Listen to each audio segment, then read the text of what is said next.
Hi friends, Annapurna కిచెన్లోకి మీ అందరికీ స్వాగతం. ఈరోజు మనము సోయా ఆకుతో మరియు చపాతీ పిండితో ఒక మంచి రుచికరమైన సోయా పాయసం ఇలాంటిది చేయబోతున్నాం. చూడండి, ఇలా చపాతీ చేసి మనము సోయా పాయసం ఎలా చేస్తామో ఈ రెసిపీ మొత్తం స్కిప్ చేయకుండా చూడండి.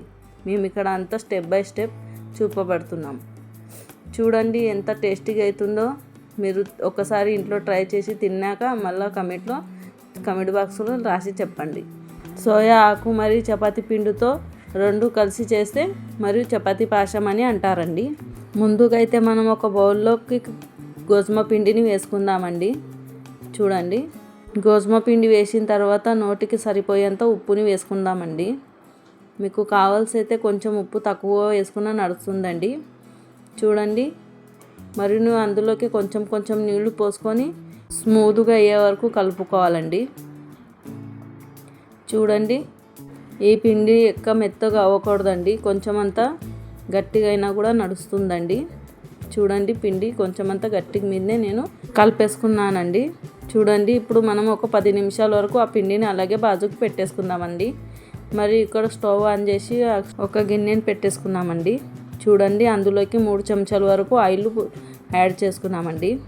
ఇప్పుడు ఆ ఆయిల్ కొంచెం అంత వేడయ్యే వరకు ఆగుదామండి. చూడండి, ఆయిల్ వేడైపోయింది. అందులోకి నేను కొంచెం వెల్లుల్లిపాయలని వేసుకున్నానండి. చూడండి, వెల్లుల్లిపాయలు ఎర్రగా అయిపోయాయి. ఇప్పుడు అందులోకి మనము సోయా ఆకుని వేసుకున్నామండి.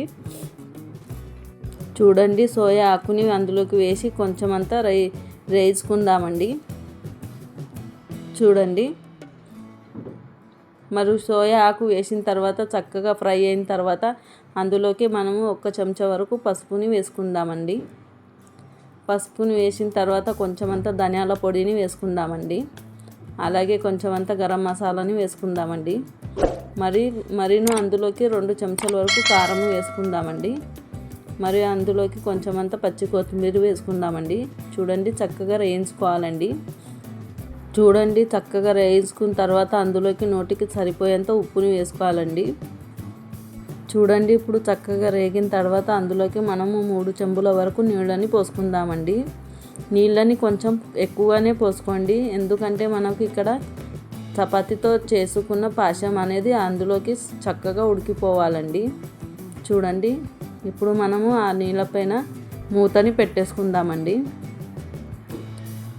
మరియు మూత పెట్టేసిన తర్వాత ఇప్పుడు మనం చపాతీ పిండితోని ఎలా చపాతీ పాయసం తయారవుతుందో మీకు ఇక్కడ చూపబడతానండి.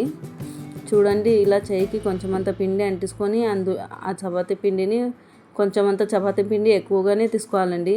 మరియు ఇలా చేయిలోనే రౌండ్గా చేసుకోవాలండి. చూడండి, నేను అన్ని చపాతీ పిండిని ఇలా రౌండ్గా చేసేస్తాను. చూడండి, ఇక్కడ 5 ముద్దల వరకు అయిపోయాయండి. చూడండి, ఎంత చక్కగా 5 ముద్దలు రౌండ్గా చేసేసుకున్నాను. ఇప్పుడు మనము ఒక ముద్దని తీసుకొని కొంచెం అంత పిండిని యాడ్ చేసుకుందామండి. చూడండి, కొంచెం అంత పిండి లోపల ముద్దని యాడ్ చేసుకొని చక్కగా దులుపుకొని ఇప్పుడు చపాతీలాగా రౌండ్ చేసుకుందామండి. ఫ్రెండ్స్, ఇక్కడ మీరు ఈ చపాతీని కొంచెం అంత లావుగానే చేసుకోవాలండి, సన్నగా చేసుకోకండి. చూడండి, నేనైతే ఇక్కడ చపాతీని లావుగా చేసేసి ఇలా కట్ చేస్తున్నానండి. చూడండి, అన్నీ ఒక్కో షేప్లో కట్ చేసి ఇలా మీదికి కూడా మరి ఒక కట్ని చేసుకుందామండి. చూడండి, చపాతీ పాయసం ఎలా రెడీ అయిపోయిందో. చూడండి, లావుగా లేదు, సన్నగా లేదు, ఇలా చేసుకోవాలి ఫ్రెండ్స్. ఇప్పుడు మనము ఒక గిన్నెలోకి తీసుకుందామండి. చూడండి, ఇలా చపాతీని చేసి కట్ చేసి ఇంత కొంచెం అంత పిండిని వేసి వేసుకోవాలండి. మరియు ఒకదానికి ఒకటి అతుక్కుపోదండి. చూడండి, అన్నీ నేను చపాతీలు చేసి ఇలా కట్ చేసుకొని ఆ చపాతీ తుక్కడల్ని నీళ్లు మరిగేటప్పుడు వేసుకోవాలండి. చూడండి, ఒక్కదానికి ఒకటి అతుక్కుపోలేదండి. చూడండి, ఇప్పుడు నీళ్లు మరిగేటప్పుడు ఆ చపాతీ తుక్కడల్ని ఆ నీళ్ళ లోపల వేసుకుందామండి. ఫ్రెండ్స్, ఒక్కసారి మీ ఇంట్లో ట్రై చేసి చూడండి, మీకు ఈ చపాతీ పాయసం చాలా నచ్చుతుంది. మరియు మీకు ఈ చపాతీ పాయసం నచ్చినట్టయితే మాకు కమెంట్ బాక్స్లో చెప్పండి. చూడండి, అన్ని చపాతీ తుక్కడల్ని నేను నీళ్ళలో వేసి చక్కగా కలుపుకుందామండి. ఇప్పుడు మనం అందులోకి కొంచెం అంత పెరుగుని యాడ్ చేసుకుందామండి. ఒక్కసారి మీ చపాతీ పాశంలోకి పెరుగు యాడ్ చేసి చూడండి, ఎంత రుచిగా అవుతుందో మీరు చెప్పలేరండి, అంత రుచిగా ఉంటుంది. చూడండి, పెరుగుని యాడ్ చేసేసాను. మరియు అది గట్టిగా అయ్యే వరకు మనము ఇక్కడ చక్కగా ఉడకపెట్టుకుందామండి. మరియు ఆ చపాతీల పాశం ఉడికే వరకు మనము చక్కగా మూత పెట్టుకుందామండి. చూడండి ఎంత చక్కగా ఉడుకుతుందో. ఇప్పుడు మూతను తీసి మరి ఒకసారి కలుపుకుందామండి. కలుపుకున్న తర్వాత మూతని పెట్టుకోకండి, ఇప్పుడు అలాగే ఉడకనివ్వండి. అలాగే కొంచెం అంతా చెయ్యి ఆపకుండా కలుపుకుంటూనే ఉండాలండి. చూడండి ఎంత చక్కగా పాశం రెడీ అయిపోయిందో. చూడండి ఎంత చక్కగా గట్టిగా అయిపోయింది, మెత్తగా అయిపోయిందండి. ఇలాగేనండి ఈ రెసిపీ లోపల స్పెషల్ చపాతీ సోయా ఆకుతో చేసిన పాశం రెసిపీ అండి. చూడండి చపాతీ పాశం రెడీ అయిపోయిందండి. ఇప్పుడు మనము స్టవ్ ఆఫ్ చేసేద్దామండి. స్టవ్ ఆఫ్ చేసిన తర్వాత మనం ఇక్కడ మూతని పెట్టేసుకుందామండి.